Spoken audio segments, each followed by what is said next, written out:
Bonjour, alors je voulais revenir sur une petite précision avant de continuer, une petite précision concernant l'émotion de la peur. Et je voulais faire un petit parallèle justement avec l'ego et la peur.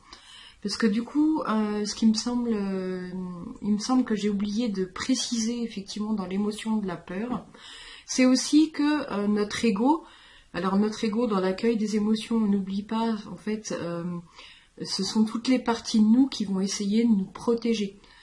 Puisque l'ego est là pour protéger, donc c'est notre instinct de survie, il va nous protéger en fait des dangers. Sauf que là où ça commence en fait, en gros, à poser problème, si on peut dire ça, c'est que l'ego, donc toutes ces parties-là de nous, vont nous protéger de nous-mêmes, vont protéger nos opinions, vont protéger nos avis, nos croyances, notre personnalité. On va voir justement, on a déjà vu avec les stratégies de protection, en fait, l'ego a à sa disposition, donc les parties de nous qui vont nous protéger, ont à leur disposition beaucoup de stratégies, donc soit de déni, soit de lutte, soit d'exagération, d'alimentation, qui vont justement venir nous protéger. C'est-à-dire que l'ego, enfin les parties de nous du coup qui veulent nous protéger, vont faire en sorte qu'on se mette pas en danger par exemple, ou qu'on se mette pas dans certaines situations qui vont réveiller certaines souffrances, etc. Ces parties-là de nous, elles ont qu'une envie, c'est qu'on ne revive jamais ce qu'on a déjà vécu, puisque c'était douloureux, souffrant, énormément douloureux et souffrant quand on était enfant. Donc elles ont gardé ça en mémoire, c'est des sortes de gardiens en fait de ce qu'on a vécu.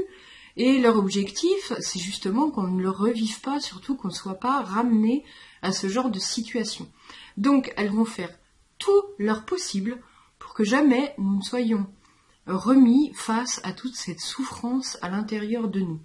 C'est pour ça que on va fuir, effectivement, au fur et à mesure des années. Donc, soit, comme je l'avais expliqué, donc la stratégie de fuite dans les comportements. Ça va être, on va peut-être fuir dans certaines substances, certaines activités, peut-être au travail, etc. On va s'éloigner de nous au maximum, au maximum, au maximum. On va aller chercher à l'extérieur quelque chose qui, on pense, va nous rendre heureux. Mais en fait, cette stratégie, c'est qu'une stratégie de fuite ou de déni pour justement nous éloigner de plus en plus de nous-mêmes.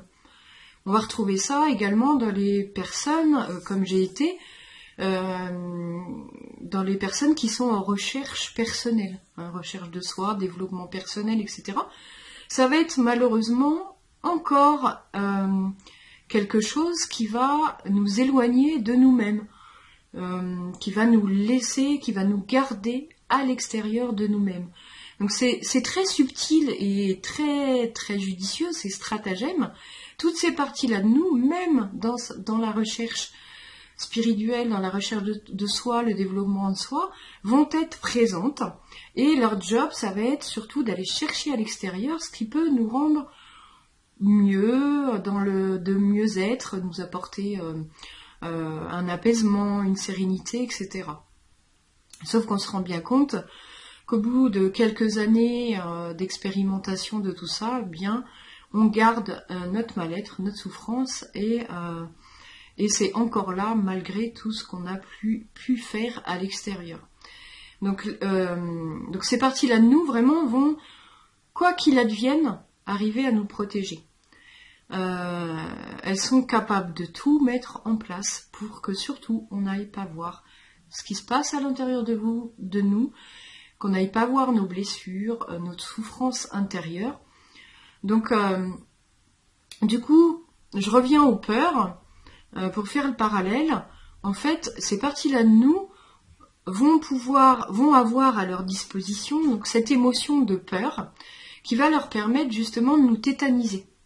C'est-à-dire que quelque part, ça va être une invention, un stratagème pour surtout pas qu'on avance, pour surtout pas qu'on se mette en situation délicate, puisque effectivement l'objectif c'est que on ne ressente pas des choses difficiles, négatives ou qui réveillent tout ce qu'on a vécu avant.